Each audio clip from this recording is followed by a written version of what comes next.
Oh hey, it's your Lunar Witch, and welcome back to Moonburs.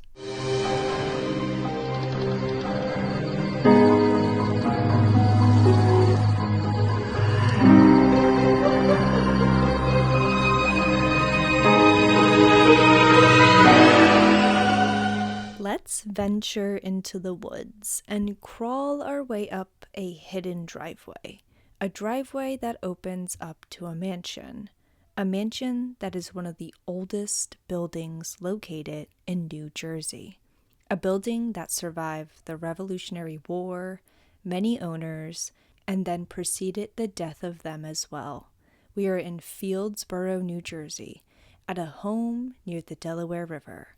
Perched on top of a hill lies the abandoned-looking White Hill Mansion, a house that acts like a portal to the past. Before we get too far, guys, I have an update. A crazy update. I'm not even joking right now. This is ridiculous. I accidentally stayed in a poltergeist home. Like, genuinely, by accident.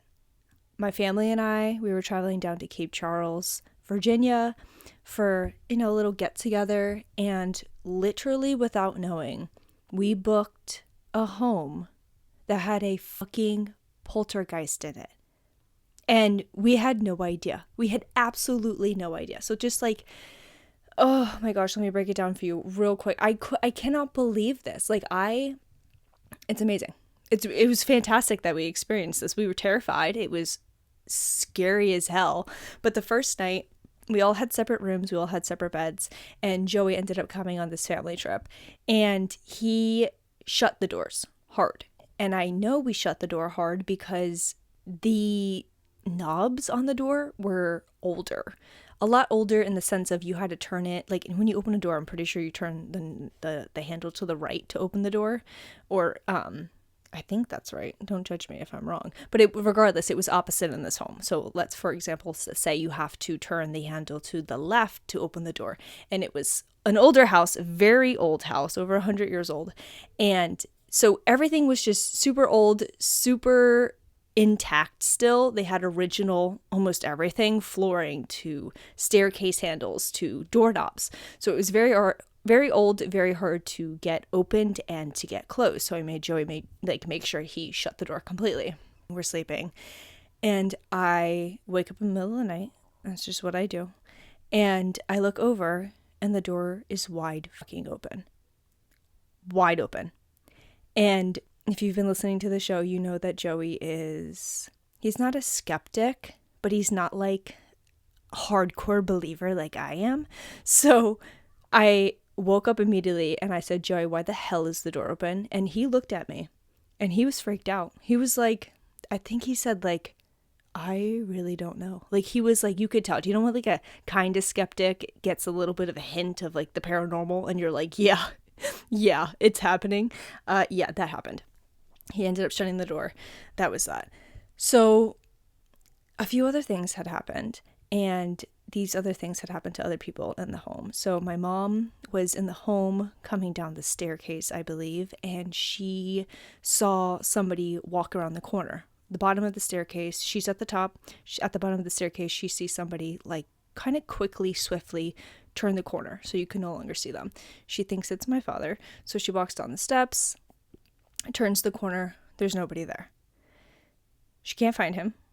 Turns around, walks into the other room, and he's sitting at the dining room table.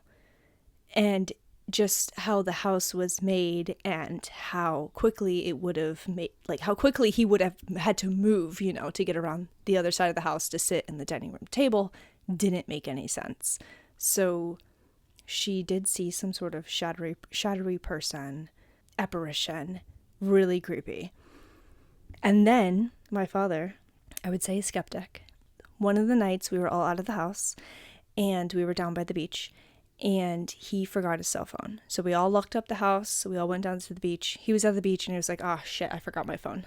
Goes back to the house and finds the back door open. Doesn't think anything of it. Right?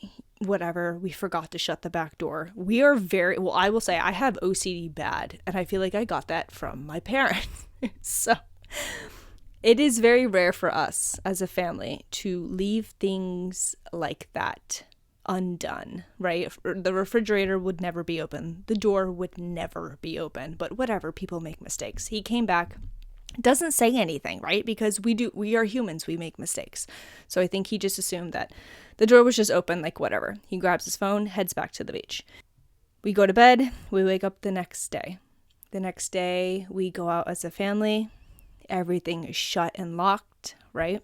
And he, I'm sure, makes sure the back door is locked because he found it unlocked the first night. We all leave, we go out to dinner. Come back, enter the home, and I swear to God, the back door is wide fucking open. Wide open. This is when my father then tells us about the day before and how the door was open. Just like this, the same door, the same back door. And again, you know, when a skeptic gets that paranormal hint, he was a little freaked out about it. You can tell he was like, that doesn't make sense. So doors were opening. My mom was hearing door handles rattle. She saw the apparition. My door opened at the witching hour, middle of the night. Different door. These are different doors, different door handles, apparitions on different parts of the home.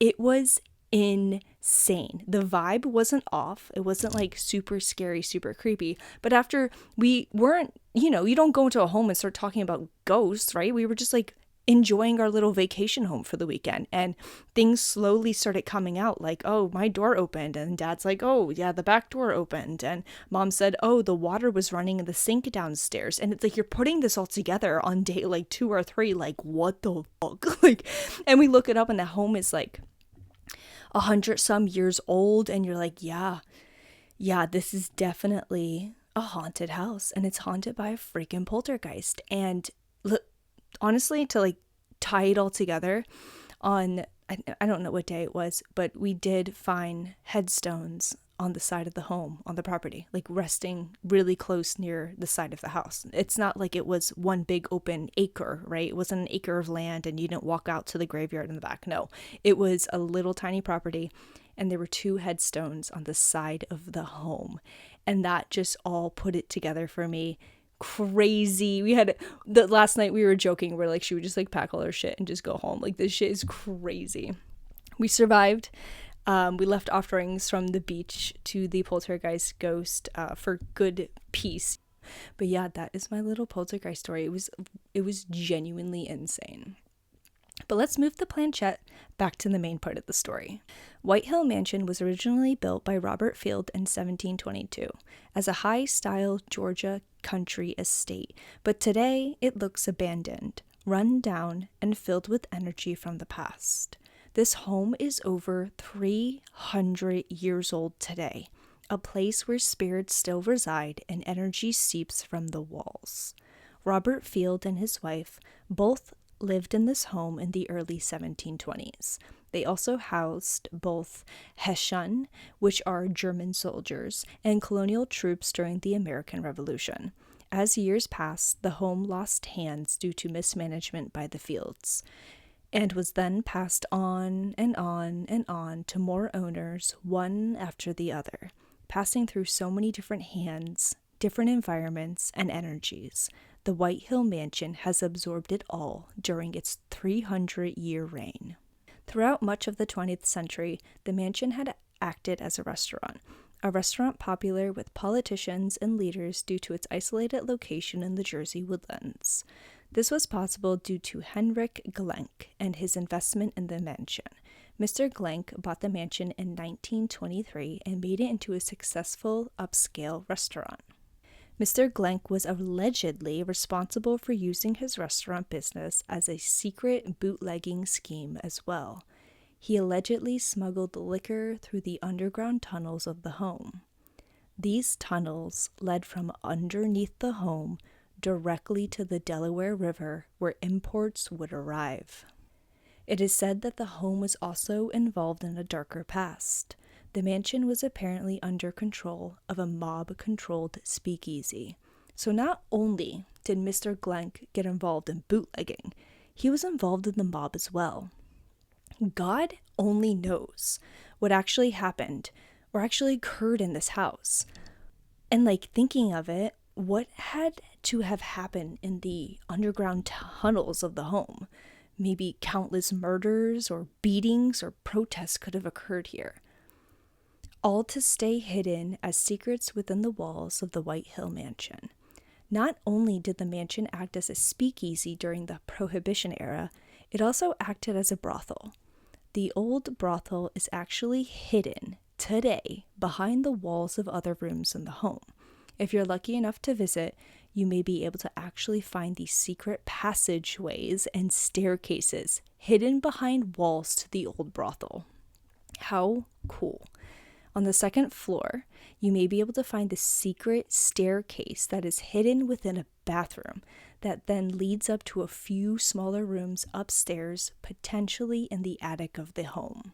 This is where whispering has been heard.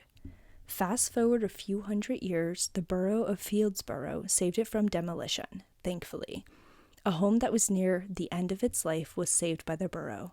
They restored the home for public use. Don't get it twisted though.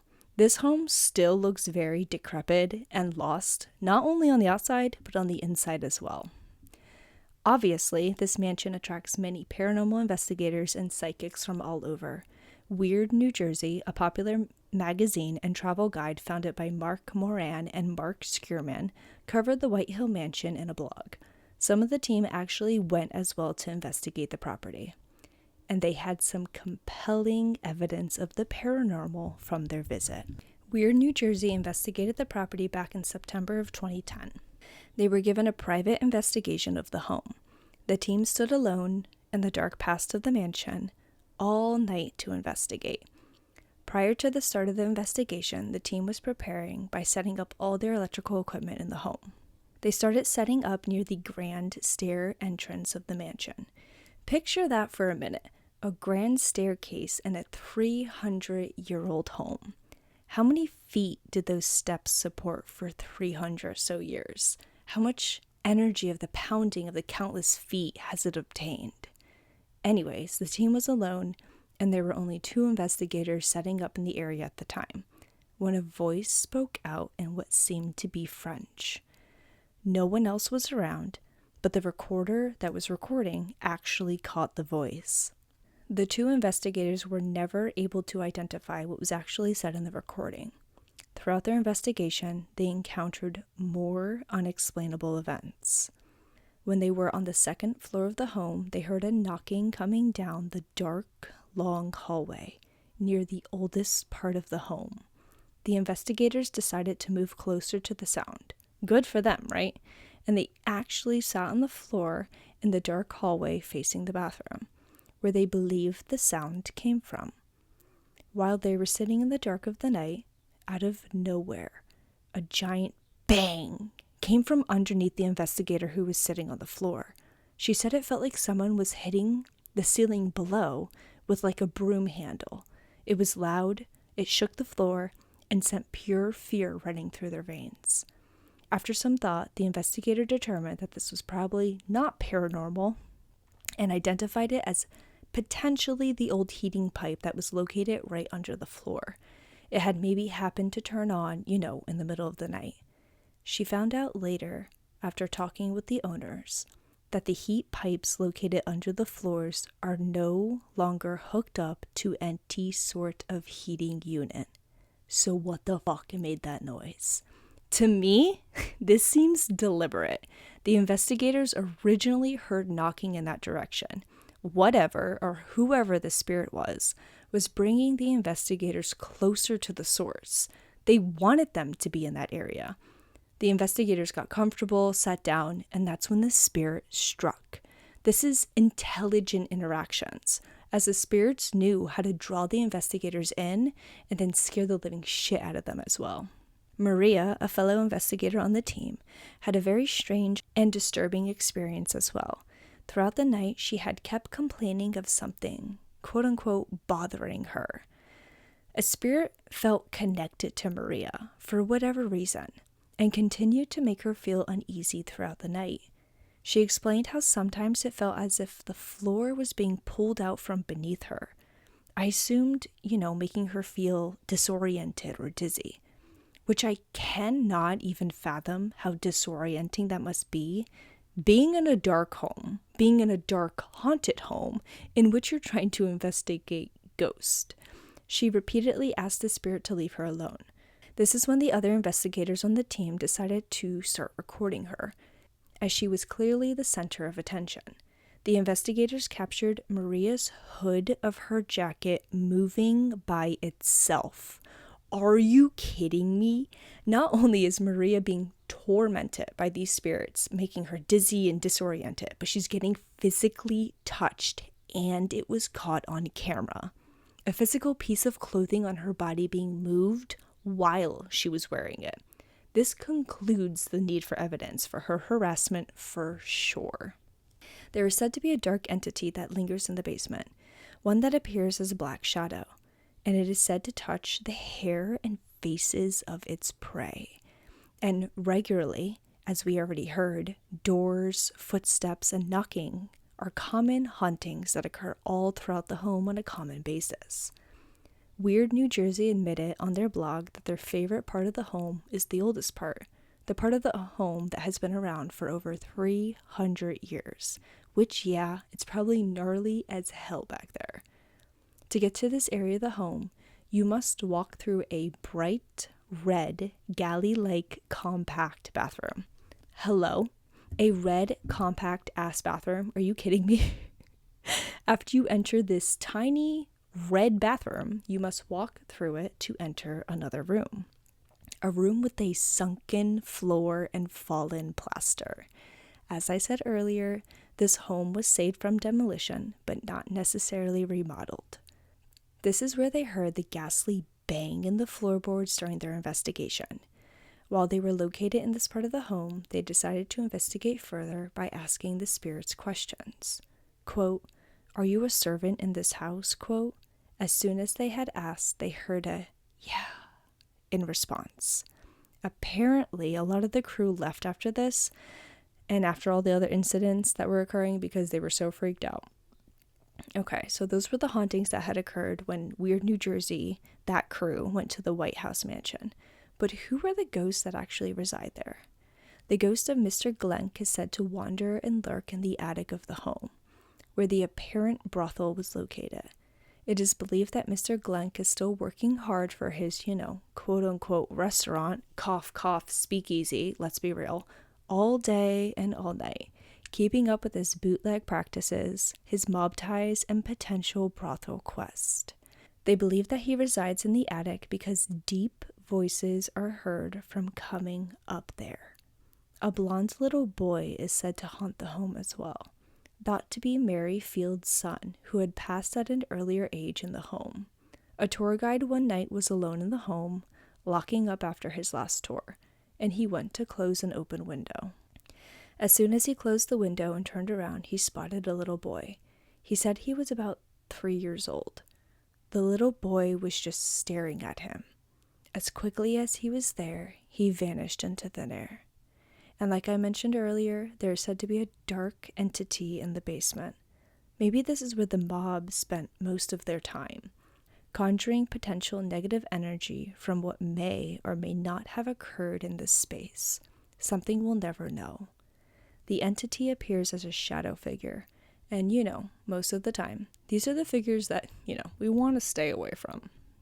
r/ghost hunting posted on an online forum about his visit to the White Hill Mansion that I thought was interesting to mention. So this is his little blurb here. The ghost hunting group, he is referring to Weird New Jersey, also invited me to join them on an overnight investigation at the White Hill Mansion in Fieldsboro, New Jersey. There, the investigations began to take a darker turn. What started off as communications by spirits calling my name turned into threats against my wife, and my face-to-face sighting of a full shadow person less than 10 feet from me. From then on, things began to manifest in my home. Quote, "Whoa, what a strange place. What a strange experience." Clearly, he probably was in the basement of the home, right? because this is super, super negative interaction. The fact that he saw the full shadow person after being harassed himself with his own name and then his wife getting involved. I don't think I spoke this on the podcast yet, but when we went down to Savannah, Georgia, we investigated a really old home down there. And it was with me, my sister, and a friend. And there were 2 other investigators there. We didn't know who they were, though. And we kind of stayed at like different parts of the home, so we can get our own content or our own investigation done without having to be like a big group, right? And we don't know these people and we didn't exchange names. We kind of just checked in with our tour guide and we were off to the races. And apparently, so the tour guide would also stay around the home and like float between both of our groups just to make sure everything was okay. And these 2 other women were there, and they were doing the spirit box, I believe, but with sensory deprivation. So the one girl had headphones on and a blindfold, and she was listening directly into her ears what the spirit box was saying to her. So the other woman was asking her questions. And I don't necessarily know the question that was being asked, but the spirit box populated my fucking name and said Haley to the woman who had sensory deprivation, and she said out loud the name Haley. And at the time, the tour guide was with that in the room with them. They don't know my name. Tour guide might know my name, but the other women didn't know my name. And the tour guide came later, much later in the night, to my little group and was like, it was weird, like the one girl was asking her questions and they said the name Haley. Does that mean anything to you guys? And I nearly shit myself. My sister looked at me dead in the eyes, and I was like, are you kidding me? I said, that's my name. So at that moment, either the tour guide, just my name blew over her head too. So when that happens, when your name gets called out, it's crazy. I literally can't even, it has to happen to you. It's crazy. It's terrifying. So the White Hill Mansion has a prolonged history. We will never know what exactly occurred at this mansion over its 300-year reign. All we do know is that the location is haunted and visited frequently by paranormal investigators. If you are interested, you can publicly or privately book this place to paranormal investigate the mansion. And you betcha we are going to be going there. Jersey is a good friend of mine, and we are going to go back and we're going to investigate the White Hill Mansion for sure. If you haven't seen the paranormal investigation of Savannah, go on YouTube. Crazy other footage that we caught. It's at Moon Brews Podcast on YouTube. Go ahead and check it out. But that is all tonight. The moon is high. The veil is through. Keep the magic in your brew. If you have any haunted stories of your own, please send them to moonbrewspodcast@gmail.com and we may read your spooky tale.